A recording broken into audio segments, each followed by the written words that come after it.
Welcome, everyone. My name is Martha Paquet. For those of you that don't know me, I'm a senior compliance consultant with AdvisorAssist. So thank you, everyone, for joining us today. We are excited to speak with you about some important topics, strategic alliances and best practices.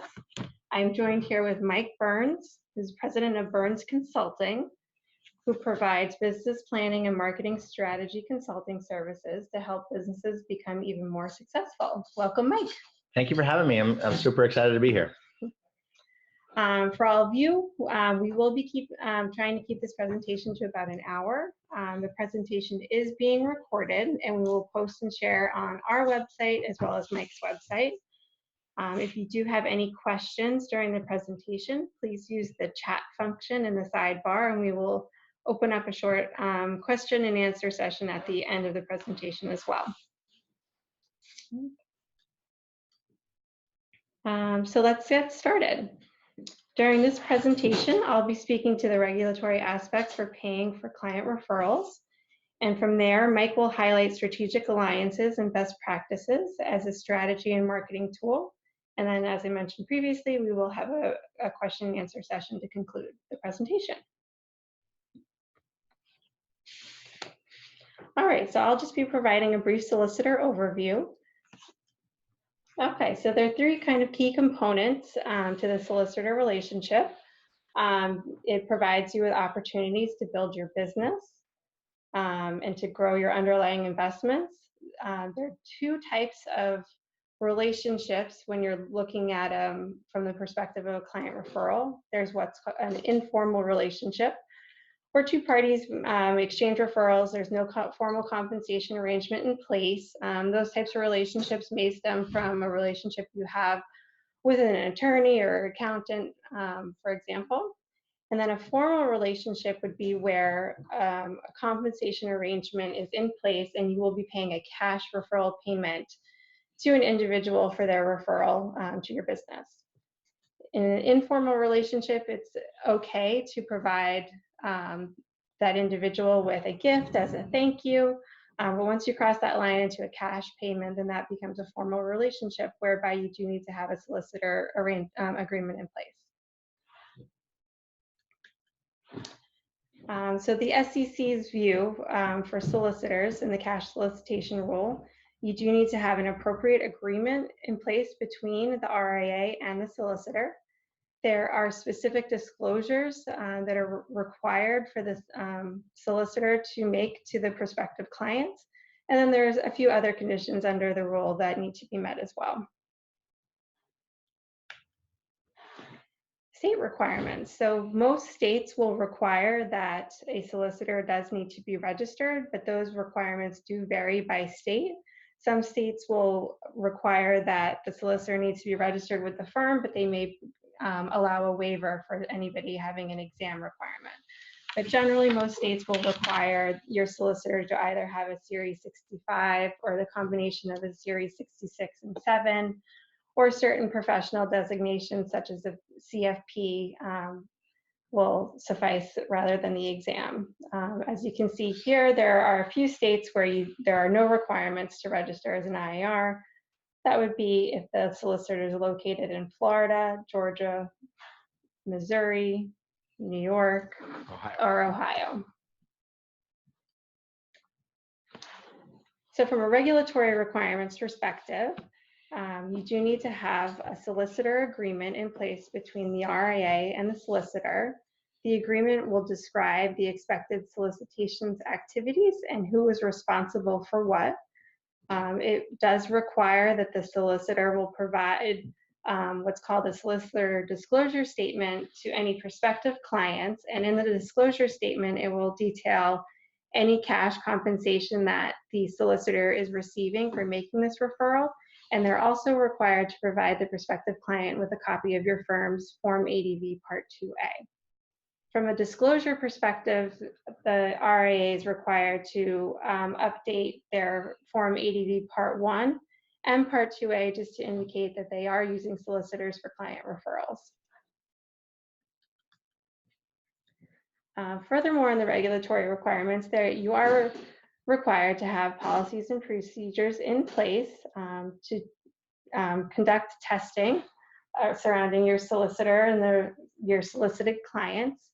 So you will want to confirm that each solicited client acknowledge receipt of the disclosure statement from the solicitor, and you can achieve that by asking that the solicitor provide you a copy of all the signed disclosure statements.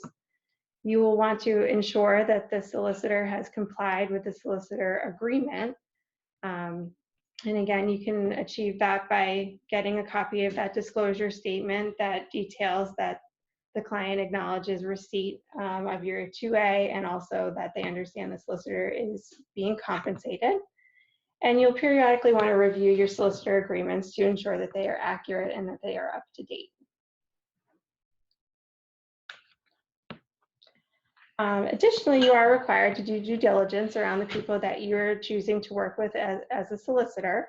So just in terms of who to avoid, who you wouldn't want to engage with would be any individual that's been barred or suspended by the SEC, an individual that's been convicted in the previous 10 years of a felony or misdemeanor, an individual who has been found by the SEC to have engaged or has been convicted of engaging in any conduct that would be considered to be misleading or anything that is a securities violation, and then also any individual that is subject to an order, judgment, or decree. So you just want to ensure that before you enter into an engagement with a solicitor that you do due diligence around this individual, because also, you know, if it's an individual that needs to be registered with your firm, most likely they would be denied registration if they have a criminal background history. Okay. So that is a ton of great information. Thank you for sharing that. Sure. I think while we're waiting to see if anyone else has Q&A, I have a question for you. Sure. You touched on it really quickly about cash payments and gifts. And you know, if an advisor doesn't have an official agreement with them, but wants to kind of thank them, taking them to dinners, giving them gifts, what's allowed and what's not allowed? Great question. So if you're going to be more in the informal, you know, referral space, it would be, you know, giving gifts, taking somebody to dinner as a thank you is completely appropriate. But just once you cross that line into a cash payment, typically a solicitor will be compensated on the percentage of the net asset advisory fees. You know, once you cross that line to paying somebody cash for referring a client, then you definitely need to have that formal agreement in place and make sure that you're meeting all of the regulatory requirements as it relates to the cash solicitation rule. Okay. Are there different thresholds of gifts, and how does that work, or is that? Well, I think in any gift-giving scenario, you would want to make sure that it's appropriate in nature. You know, if you're thinking of, you know, renting a private jet and flying everybody out to, like, you know, Tahiti, that might be a little excessive in nature. But just, you know, a typical kind of thank you gifts, or taking somebody out to dinner, or, you know, hosting a group of people for, you know, thank you is appropriate. Great. If we don't have any more questions, we can take them as we go, but I think I can move on to the next session. Okay. So again, my name is Mike Byrnes with Byrnes Consulting. I'm really happy to partner with AdvisorAssist. This is a really great topic because when we interview clients or other people just to kind of see how they've been really successful, especially, you know, RIAs or advisors with $1 billion in AUM or higher, most of them have said a really good strategic alliance helped increase their success. And if you think about it, it can be a compounding effect, and it can go for years and years and years. So I'm glad to be talking on this webinar on this topic. Just to start with this kind of the secret sauce, I'm a really big believer that the key to many success stories is when two parties look beyond their own needs and create a win-win relationship. You know, that is really again, the secret sauce. We see a lot of advisors that kind of are me, or the strategic alliance is kind of me, and those relationships never really go too far. It's the ones that kind of go above and beyond to really help each other are the ones that, you know, they do it for the right reasons for their clients, etc., but they do it to help the you know, and I'll use the word loosely, but their partner they're that much more successful. So that's kind of a no-brainer, but I start there.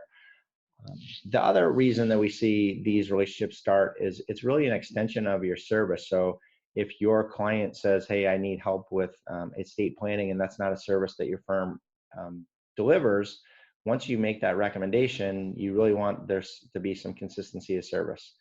From little things of, are they going to return their phone calls as proactively as you are? Are they going to give them kind of the same traits that you have? Obviously, it's a different service offering, but you want to make sure that they're getting that. If you have a high level of service, that they're getting, your clients are going to get that too. So when you make that recommendation and it goes bad, it goes sour, that really reflects on you. So that's one of the main reasons is, and a lot of advisors kind of stop there. They want to just have a nice place for their clients to go to get whatever they need. However, there are a ton of relationships that are just a one-way street. And so as we go through this, I have a ton of best practices in here. What I want you to do is really evaluate all your existing relationships. We see across the board that there are tons of these one-way relationships where an advisor might give the, whether it's a CPA or something else, might give them 5, 8, 10 leads a year, but they're not getting that back in return. So we'll talk about some best practices, how to make those relationships stronger, but you really have to start there because there are some instances where you're going to have to say, hey, you're fired. Not that they're officially hired by you, unless I guess they're a solicitor, there's some relationships there. But if there are relationships that are just not fruitful, it's great to have that extension of service and make sure your clients are getting taken care of. But this is also a business decision. So you really have to think from your business, how can you have both? How can you have that extension of service, but how can they be, making that win-win relationship and making your business more fruitful? I talked before about how advisors have been really successful. What you see is a steady stream of leads. So I kind of have this visual of a river here, is because once you get these relationships going, they can be a steady flow of leads for years to come. So imagine what 10, 1 million plus dollar leads would be, what we're referring to assets under management, and then compound that 10 times 10 years, that's going to make a pretty significant difference in your business. It might not be 10, maybe it's 2, whatever it is. As you start to compound a good strategic alliance, it's amazing. So what we'll find is that a lot of advisors don't put enough of an effort in this area to build out a plan. And so again, I'm glad to be talking on this topic. The first piece is really looking at all your existing connections and thinking about where can you build these relationships and where can you start to develop things. We'll talk a little bit later on about kind of being very creative of creating leads. But let's just say you focus in on widows and you don't have a grief counselor. LinkedIn or other tools can be amazing to kind of figure out who can connect you. So whether it's LinkedIn or whether it's just talking with your clients or other connections to see who they're connected with, it should be a major part of your communications throughout the year to just try to expand your strategic alliance base. And I want that to be, really hearty and strong relationships. So it is really great to be introduced because it's off to a good start. You can start with some trust and have faith in the services that they deliver, and maybe even be familiar with the cost structure, etc. One of the keys in being creative to come up with new strategic alliances is to really know your target market better than anyone else. And this is, basic marketing 101, is there's kind of 4 ways to break up your target market: geographic, demographic, psychographic, and behavioral. If you start to know your target market better than anyone else, you'll start to think of all these kind of creative ways to get introduced, to build that strategic alliance with an association, with a person, with a profession, with an organization. And the more you know, the better. So I'll stick with widows, for example.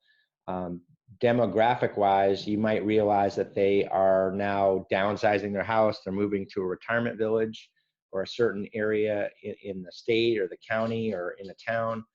And the more specific you get, the more likely you can start to figure out where to build these strategic alliances. Behavioral, same thing. And what are they doing? What's your target market doing? you'll be amazed if you really get to know your target market better than anyone else, and you have clients that fit in there, and you talk to them, what do they do outside of your one-on-one meetings? Again, you'll be amazed at all these ideas that pop into your head. Psychographic is how they think. So when are there kind of decision points in their life that would actually, they could use some financial advice? And when could you be at the top of mind? And I would say an obvious one is money in motion. So if somebody loses a job, they're starting to really be worried about what they're going to do for their retirement and how they're going to live through the next short-term or long-term period where they don't have a job. That's where they might be reaching out to a headhunter to help them find a new job. Well, boom, you just had hopefully a light bulb go off because you're thinking about your target market and ways to get introduced. So if you do this exercise, again, kind of marketing 101, but it gets really advanced, and you almost create a persona around your target market and think of all the ways that they connect with the outside world, you'll start to think of creative ways to build out strategic alliances. One of the flaws that we see with our clients when we start to work with them is they haven't really thought beyond the CPA or the attorney, probably the estate planning attorney. Some get a little bit more aggressive and come up with other things, but in reality, there's a lot of potential. Advisors are leaving a lot on the table. So a couple examples of knowing your target market is a retiree. They are going to downsize and maybe move to a retirement village. So a retirement village could be a great time to get a lead. They're starting to think in a different way. Corporate executives, they might work with a business coach. The business coach could uncover things that are going on in their personal and professional life that you could get introduced. Small business owners, how great is it to work with a commercial real estate person, because they know when some small businesses are moving in or out, and they can trigger some needs for financial advice. High net worth individuals, again, behavioral, know what they do. Do they shop at a high-end jeweler, or do they get high-end automobiles? We once had it wasn't a client, but I wrote an article on this. It was an advisor that sat in the first floor office space, and he could have had the back of the office overlooked this really nice pond with a water fountain and everything, and it was a better view and actually a better office. But he chose the front of the building on purpose. And the reason he did it was because he wanted to see his clients walk in, and he would run around to the lobby and greet them when they came in. I thought that was pretty cool, kind of added service. What he found was that they all kind of drove the same car. It happened to be a Lexus at the time. And so what he went out and saw if he could get a discount with the Lexus dealer. And he was kind of bummed out. They said, well, we'll try it. And they got a 5% discount. Hopefully this is compliant approved. But he went and got this, 5% discount. And he was thinking that's not really much. He wanted 10%. So he pushed it out to his clients. And sure enough, the number 3, the third biggest client, went and used it right off the bat. And guess what? 5% for a 50,000 plus car, it can build up. And what did that client do? He came right to the advisor's office, didn't even go home to show his wife. He drove right through, and he made him come outside and said, you got to look at this. Thank you so much for the discount, et cetera. So it was really kind of an interesting way to create a strategic alliance. And so I would encourage you to think really creatively. We've come up with over 100 of these, and I'm probably sure there's thousands of these things that we could create over time. It's really, what's that trigger that you can get introduced to people that need your services? Again, kind of what's their passion? What's your target market interested in? If it's a religion, it could be whether it's a priest, minister, or rabbi. They can be under really great different contacts to get introduced. It could be someone like a country club or a professional golfer. Food, we've seen local chefs do really well because really wealthy people go to high-end chefs, go to high-end restaurants, and they know the chefs in some cases. Even if they like to drink and they really love high-end wines, a distributor can actually be a great thing to get introduced. So an example of this, you start to think about a country club, and if you had a connection with a golf pro, They actually kind of know when the new members are coming in, and some of the country clubs are really extravagant on the pricing, so they can pretty much find those big whales. And the reason I call them big whales is really wealthy people kind of hide, they submerge, and it's kind of hard to find them, but they come up for air occasionally, and you want these strategic alliances to kind of let you know who they are, and so they can uncover these really wealthy people. Um, Religion is an interesting one, and it applies also for charities. I think you're going to want to think about how you can start to develop these relationships, because if you went to a religious leader or executive director at a charity and said, hey, we want to do a thank you event for your high-end clients, high-end donors, you can get introduced just by thanking them, and you can come up with some really great lead sources that you might not normally know about. I would really encourage you to start to think about really interesting ways to get introduced, because I would tell you, no offense to the industry, but most of the folks are not too creative at coming up with these lead sources. So start to think of how you can be creative. One of the things that we see is when you start to get these relationships going, one, you can create leads and just kind of introduce leads, but really the stronger relationships create opportunities to get introduced. Like a lot of times a strategic alliance might give a lead, but you don't ever know that it's out there. Like that lead never comes to you, whether they didn't get around to it or they just needed a little push and you weren't in the know. So creating opportunities to get introduced is even better than them giving leads. It's just a better handoff, and you're more likely to close the business. One of the things that, there's a whole bunch of best practices I'm going to blow through here quick and tell you about, but one of them is to hold events where your strategic alliance is invited to your event. So they get a special invite. This is a little dangerous if you have a client event and say you do have a CPA that is a strategic alliance and you have 10 other CPAs there. It can really backfire because they're starting to say, wow, why is my competitor here? So we really encourage you to have really good, strong relationships with probably one in each type of strategic alliance. But if you have to have multiple types, just invite them to different things and spread it out so they don't necessarily get too jealous, and you don't want some goodwill to backfire. The next thing is really coming up with a whole different event strategy where both the strategic alliance and you fill the room. That's the secret, is starting to get to know their clients, get to know their client base that you don't have access to. I would think that you're going to probably start to think about a whole bunch of ways to have events.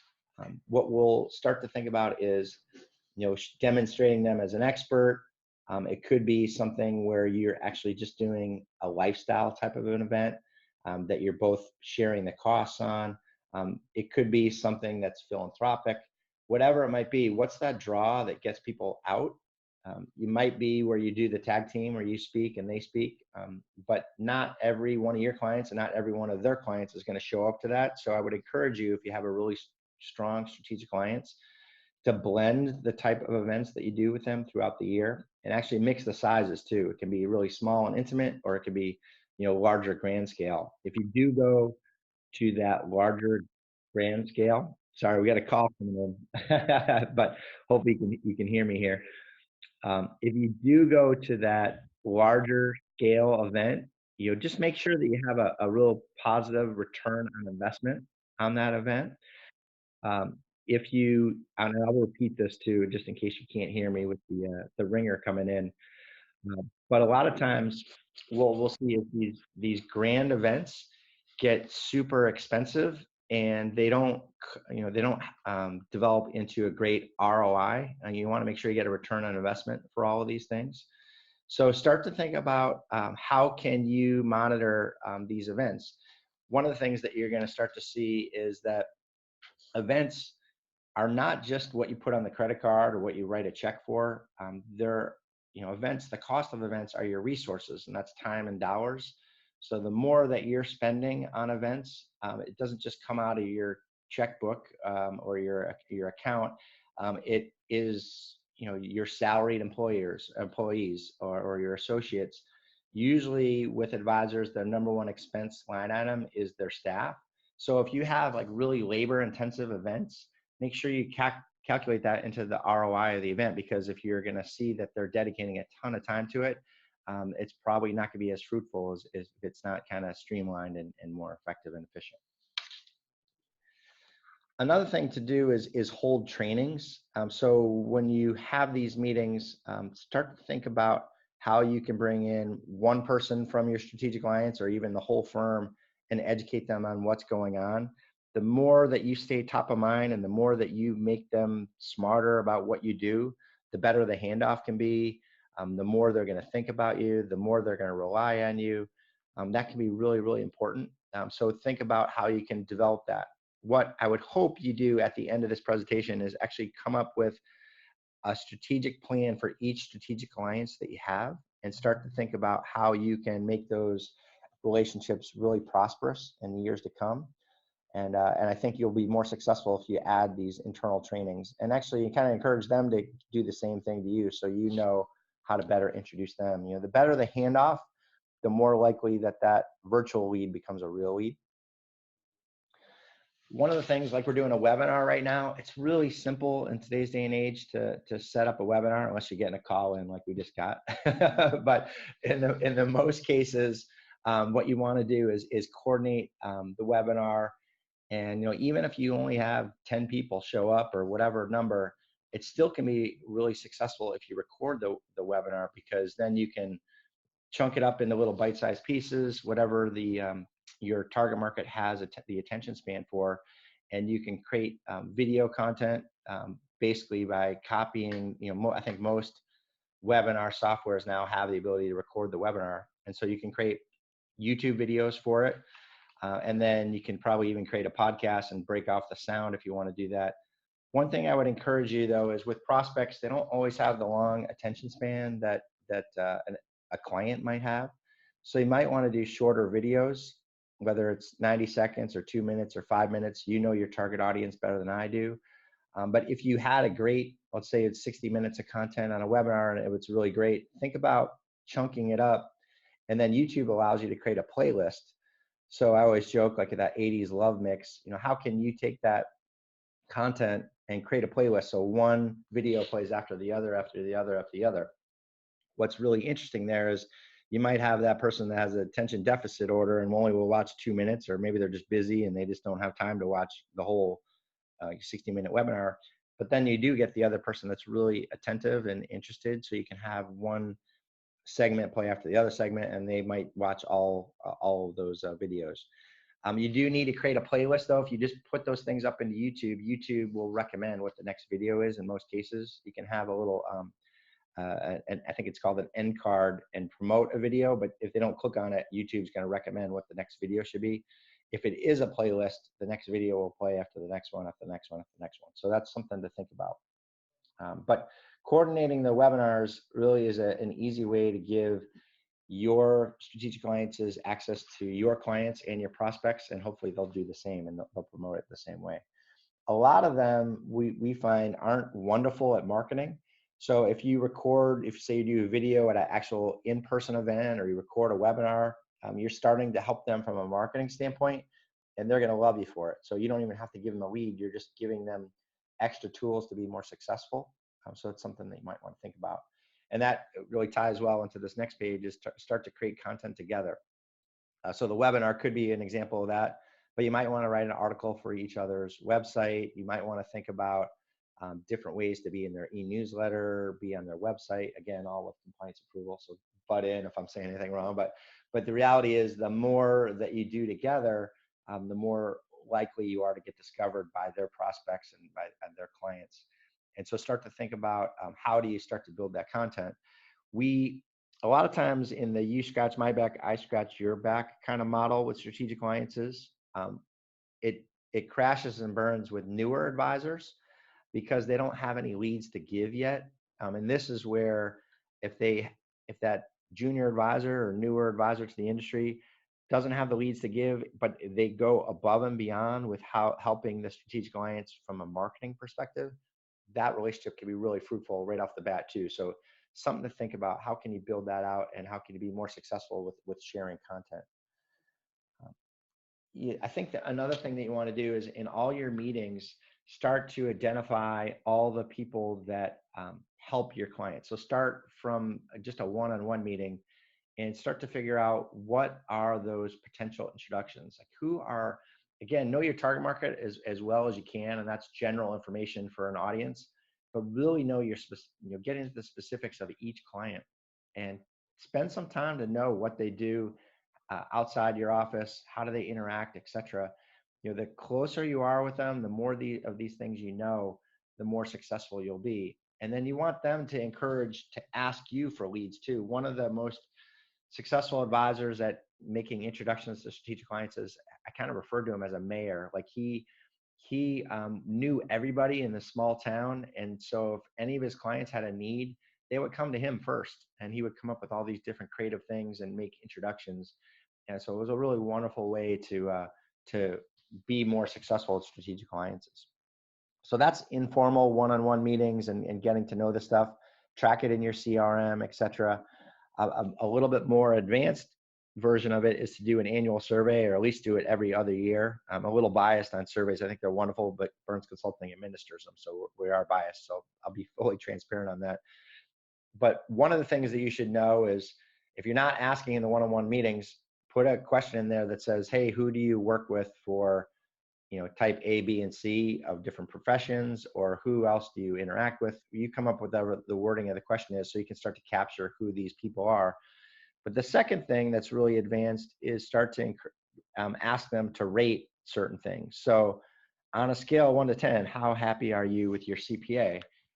If you are not very happy, let's say you send this out to 150 clients and you uncover 10 that give their CPA a 5 or lower, or even a 7 or lower, you've now uncovered a whole bunch of great lead sources for your strategic alliance. And that is something that can be really powerful just by doing a quick survey monkeys, can be free. So you can do this on your own. But if it really is fruitful and you get leads for strategic alliance, guess what? You want them to return the favor. Again, you don't want these relationships to be one-on-one. So you're going to want them to come back and maybe do the same thing and do a survey. Are their clients happy with financial advisors? Not all strategic alliances are going to do surveys, but if you can get them to do it, it can, one, it can help them from their own business strategy. A lot of the business lessons that you have can be applied to other professions, so you can make them more successful at their business just by doing some survey work.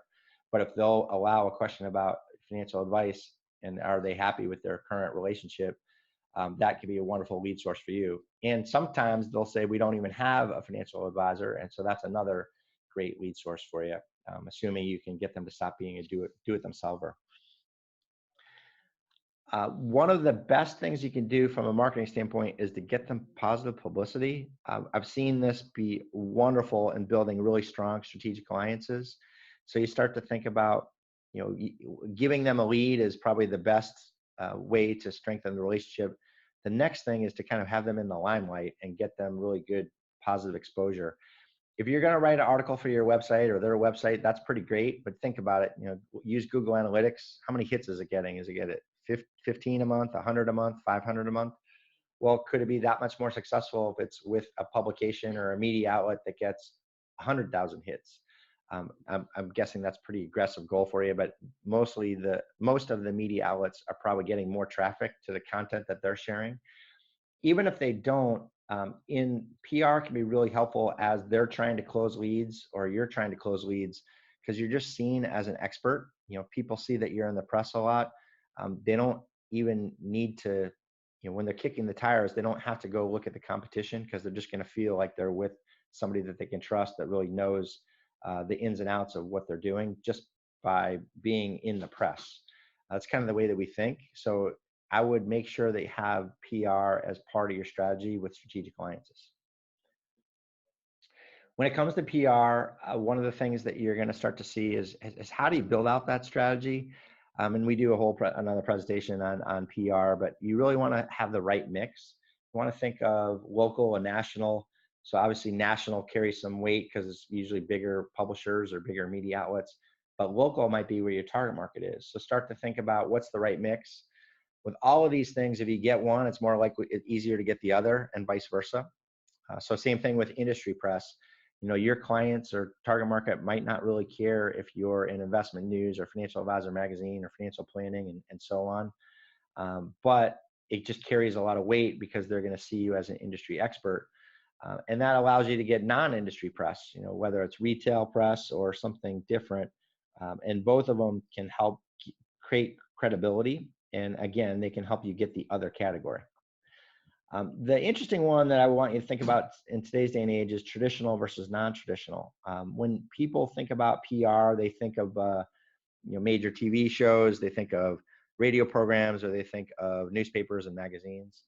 They don't necessarily think of that website that doesn't count as the media or something like that. So an example might be if your target market is small business owners, are you thinking of the Chamber of Commerce website as a media outlet? And I would encourage you to really, again, know your target market, know what type of content they're digesting, and then try to be there. So if it's a widow, maybe it's a funeral home, and you're writing a blog article for their website of 5 things you need to do as you lose your significant other. And again, start to build up different ways to get connected and get introduced. And that's where those strategic alliances get really successful if you start to build out content and help them with their marketing. Overall, you have to determine what the right mix is in this PR strategy, but I would encourage you, a little bit of all these different categories is probably going to make you more successful. You can, if you have a limited amount of time, you can just be a dedicated writer, for example, for your local newspaper. But it is kind of cool to say, hey, I've been published 25 times by 30 different media outlets, or sorry, 25 times by different media outlets. Or you can say I've been published by 100 times plus, whatever. The more that you grow that number, they don't even need to see the press hits that you get. It just carries weight and gives you more credibility. It actually will help you get strategic alliances too, if you have your own press, because they're going to start to see you as this expert. And so they don't have to think, oh, I should work with advisor B. They're going to think you're the best in breed. And so they're going to want to work with you. And kind of wrapping up, and I know we'll have some Q&A, so start to think of some questions here, but maintaining the growth together. One of the things that we'll see is these relationships, a lot of advisors don't put the time in.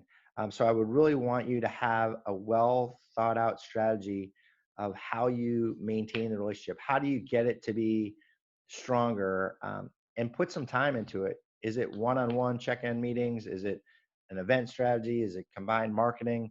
But actually, this is a great time looking at 2020. What I would ask you to do is a dump of all the people that have given you a lead in the last 3 years or so. And this can actually work for clients too, but we're talking specifically for strategic alliances here. And think about what are those things that will make the relationships even stronger, and actually create a mini business plan / marketing calendar around that one individual or association or organization or whatever it might be, and start to invest the time. I know we went through kind of a little quicker than we thought, but would love to answer questions, and I can continue to talk about strategic alliances all day, if you can tell, but hopefully we've already delivered you some great content, and excited to answer any questions that you might have.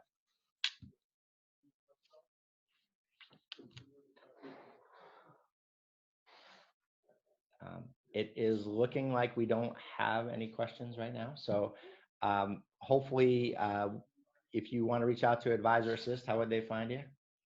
They should all know, but. So if you want to reach out to AdvisorAssist, you can call our support line. Or you can go to the website, which is AdvisorAssist.com. Byrnes Consulting is a whole bunch of contact information here too, but Byrnes is spelled Byrnes. If you search Byrnes Consulting, you'll find a whole bunch of different ways to contact us. Love to, as a favor of AdvisorAssist, to give you a free consultation on any of the stuff we talked about. So if there's anything we can do to help you, please let us know.